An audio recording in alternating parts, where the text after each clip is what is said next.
숫자로 풀어보는 신개념 컬처 토크쇼 라이프 인 넘버스. 미식, 미술 그리고 음악과 스포츠의 놀라운 정보와 그보다 더 진한 휴먼 스토리가 있습니다. 오늘은 우리나라의 인도 붐을 일으키는데 앞장서 주시고 외모로만 보면 딱 인도계 같은 강성현 교수님을 모시도록 하겠습니다. 어서 오세요, 교수님. 예, 안녕하십니까. 뭐 인도에 관련된 숫자를 하나 주세요 그랬더니 20을 주셨어요. 그 예. 무슨 의미가 있으세요? 제가 처음 인도에 도착했던 그 경험, 네. 그게 대략 한 2005년, 6년경인데요. 예. 그때를 비추어 보면 이제 제가 인도에 가본 역사가 20년인 거죠. 그 20년의 변화를 이제 현장에서 목격한 그 경험이 있어서 예. 사실은 그때는 이미 제가 박사학위까지 인도학 전공을 12년을 하고 예. 또 박사 연구자로서 한 3년 이상 활동을 했던 후에요. 그러니까 이제 실제로 한 15년 이상을 인도 전공을 하다가 필사본 모으는 일 때문에 인도를 갔던 거죠. 그리고 네. 그 후로도 저는 주로 인도의 필사본을 모으는 일 때문에 갔었고요. 제 전공에 관련해서. 인도 고전. 예. 예. 나무 껍질에 쓰인 예. 옛날 고전들 그것들을 촬영을 해오는 게 제 과제인데 예. 그 필사본들을 가지고 있는 분들이 대부분은 개인 컬렉터들이거나 아니면 사원인 경우들이 많습니다. 네. 아니면 기관이거나 그러면 그분들을 설득을 해야 돼요. 그렇죠. 특히 사원에서는 성물로 그렇죠. 다루어서 쌓아둔 걸 외국인이 뜬금없이 나타나서 사진 저거 좀 촬영한다. 꺼내서 제가 좀 찍으면 안 될까요? 이게 쉽지 않거든요. 네. 최근 들어서 이제 20년이 지나고 나서는 경제 관련해서 인도를 가게 된다든지 예. 아니면 이번처럼 다큐멘터리 촬영차 인도를 가게 되니까 저한테는 새로운 경험을 하게 되는 계기가 됐어요. 그러니까 그러셨겠네요. 직업적으로 인도를 다루지 않는 사람들이 가는 장소를 가게 되는 거예요. 처음으로 유명 네. 관광지 그렇겠네요. 그리고 그 사람들은 인도를 어떻게 보고 어떻게 경험할까를 제가 그 입장에서 한번 보게 되는 네. 그런 계기였습니다. 근데 20년 동안 뭐 상당히 많은 인도 이 방문도 하셨고 그러실 텐데 그래도 인도를 그 떠나실 때 공항이나 또 뭐 떠나기 전에 호텔 주변이나 야 그래도 뭐 아는 분들한테 그 뭐 기념품이라도 좀 사가야 될 텐데 저는 인도 하면요 커리 그러니까 커리 분말을 사오나 강황, 예. 강황 예. 뭘 주로 그 사오세요? 예, 맞습니다. 그게 저도 종종 받는 질문인데요. 예. 대부분 많은 분들은 첫째는 섬유 제품. 예. 그러니까 이런 목도리 같은 거 이것도 네, 인도에서 맞아요. 온 겁니다만 이런 걸 이제 쉽게 사시고 아니면 아유르베다를 활용한 비누나 화장품 같은 저는 공항에서 제일 편하게 사는 게 첫 번째는 위스키입니다. 인도 위스키요? 예, 인도 위스키. 오. 많은 분들이 인도 위스키라는 걸 잘 떠올리지를 못하세요. 그런데 네.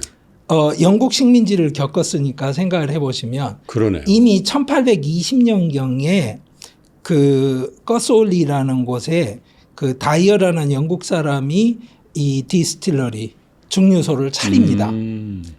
그러니까 실제로 인도에서 위스키를 만든 역사는 굉장히 오래됐어요. 그러네요. 그런데 이제 우리에게 익숙한 것들은 아마 양대 그 위스키 메이커가 아닐까 싶어요. 암룻하고 예. 폴 존. 예.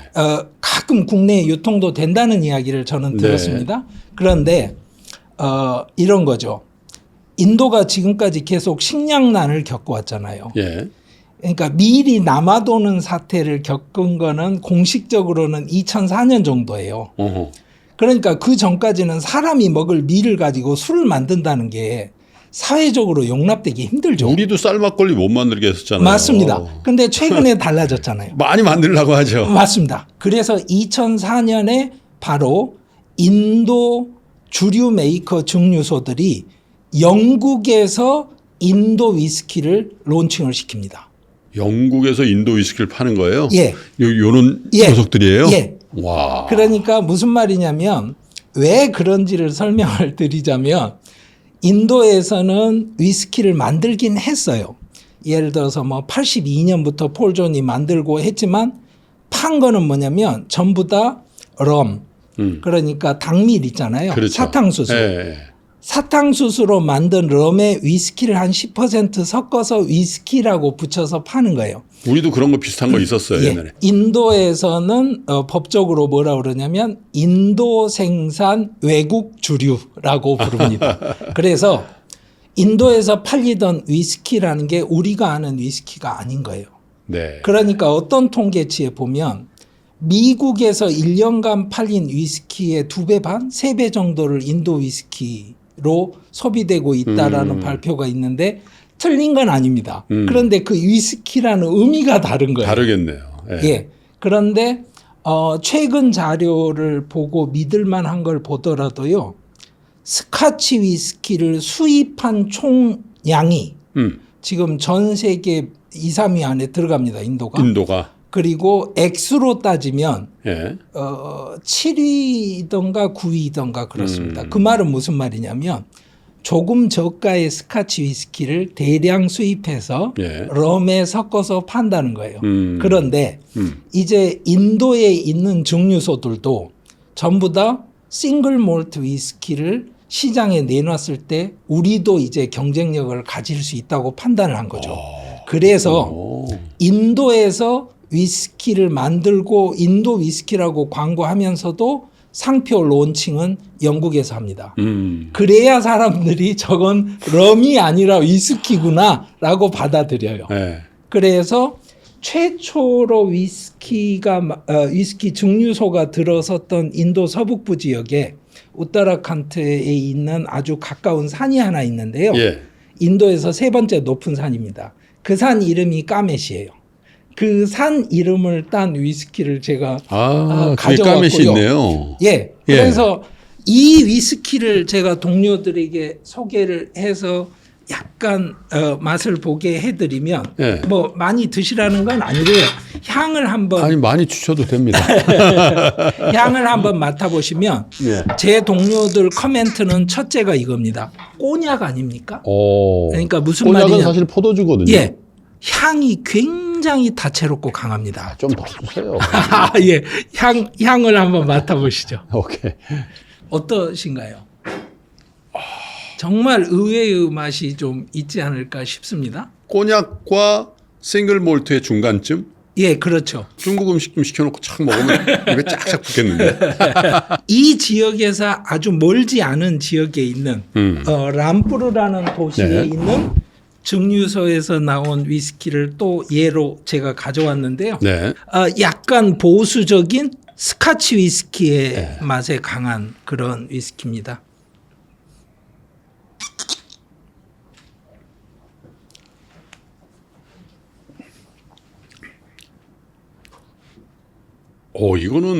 이거는 훨씬 더 술꾼의 술 같아요. 예, 정통. 느낌상. 예, 정통 스카치. 그런데 예. 요건 약간 프렌치 꼬냑 그 스타일이라면 맞습니다. 이거는 한번 진탕 한번 먹어볼까 그런 느낌이야. 예, 아주 보수적인 스카치 위스키 맛이 나는데요. 재미있는 게 이런 겁니다. 에인젤스 쉐어라고 그러죠. 예. 오크통에서 증발이 돼서 예. 잃게 되는 예. 그거를 대부분 한 2% 정도 1년에 날아가는 걸로 스코틀랜드에서 생각을 해요. 네. 그런데 인도는 기후가 다르지 않습니까? 그렇죠. 그래서 11에서 12%가 날아간다고 합니다. 그런데 재밌는 게 뭐냐면 그 기후 조건 때문에 네. 인도 숙성 1년을 스코틀랜드 숙성 3년으로 계산합니다. 인도 그 메스터들은. 그러면 10년짜리가 30년. 그렇죠. 그러니까 사실은 인도에서 4년 숙성이 되면 12년간 스코틀랜드에서 숙성된 힘이 좋은 위스키의 맛이 난다는 거죠. 그래서 제가 오늘 위스키 소개를 드리는 건 뭐 특정 브랜드를 권하는 게 아니고 인도가 이런 면이 있습니다. 많은 분 말씀을 드리려던 거고요. 많은 분들이 이슬람과 힌두교 양대 종교에서 알코올을 터부시하니까 네. 인도 사람들이 술을 안 먹겠거니라고만 생각을 하고 인도의 주류 산업을 아예 생각을 하지 않으십니다. 하지만 말씀드린 것처럼 인도는 세계에서 손꼽히는 스코치 위스키 시장이고요. 실제로 수낙 총리가 영국 총리가 됐을 때 네. 첫 번째로 언급한 내용 중에 하나가 인도와 FTA였는데요. 인도와 영국 간의 FTA의 첫 번째 아젠다가 이겁니다. 스카치 위스키 관세. 예.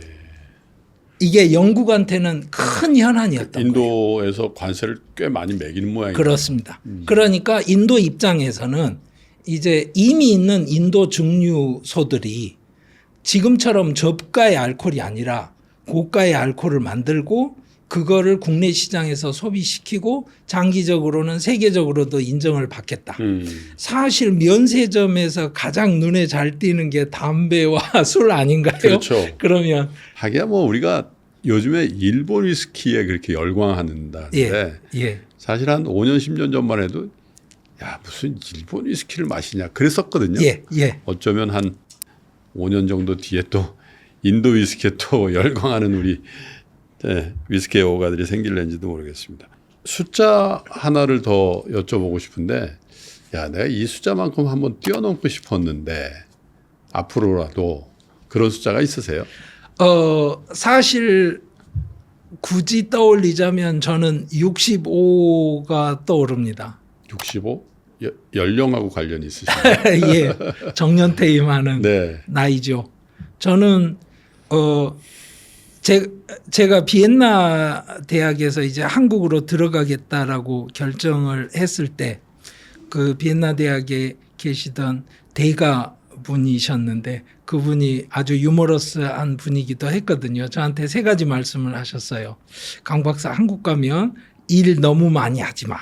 그게 첫 번째였고요. 많이 하셨군요. 비엔나에서. 아셨던 거죠. 두 번째로 하셨던 말씀은 받은 선물 너무 많이 사용하지 마. 그 당시 제가 그 동료들한테서 무슨 선물을 받았냐면 은으로 장식이 된 굉장히 고급 파이프를 선물을 받았습니다. 네. 담배. 예. 예.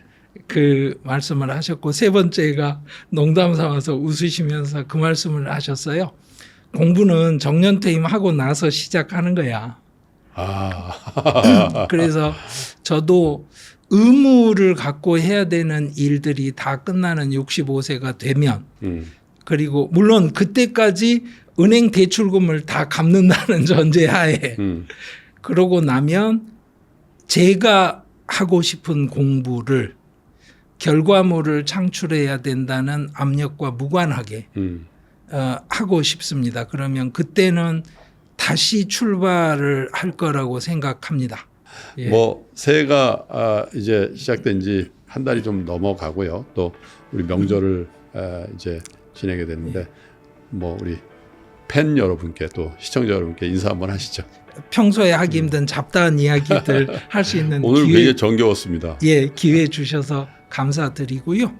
앞으로 여러분들 주변에 많은 좋은 일들 가득하시기를 빌어드립니다. 산스크릿으로 하자면 슈바머스투 이렇게 인사를 합니다. 슈밤 어스투. 예, 예. 그러니까 축복이 있을지니 예. 그런 뜻입니다. 저도 한번 해보겠습니다. 예. 슈밤 어스투. 슈바머스투.